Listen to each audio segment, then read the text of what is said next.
पण जर खूप एकटं फील करत असेल, खूप स्ट्रेस असेल आपल्याला, आपल्याला वाटत असेल की लाईफमध्ये काहीच बरोबर नाही चाललंय, आपल्यावर कोणी प्रेम नाही करत आहे, आपण कोणाला नको आहे, ह्या सगळ्या गोष्टी मनात खूप चालल्या असतील ना, तर एकदा आईला फोन करून बघा. आई आपल्याला ज्या प्रकारे सांभाळू शकते ना, त्या प्रकारे आपल्याला कोणीच नाही सांभाळू शकत. म्हणजे आपल्याला एक गोष्ट कळते की यार, आई आहे ना, ती ज्या प्रकारे आपल्याला ऐकून घेते, आपल्याला धीर देते आणि आपल्याला असं वाटतं की यार माझे प्रॉब्लेम्स आई कसं काय समजेल. मे बी एक्झॅक्ट गोष्टी नाही समजणार, पण आपल्याला जे एकटं वाटत असतं, आपल्याला जे वाटत असतं की आपण आहे ना कोणालाच नको आहे किंवा आपण खूप एकटं पडलोय, ती फिलिंग आहे ना जाते.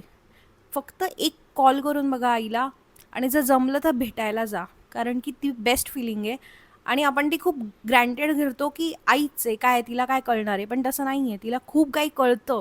फक्त ती नेहमी दाखवत नाही की तिला आपल्या आयुष्यात कळत असतं. आपल्याला ते कंट्रोलिंग नको वाटायला म्हणून.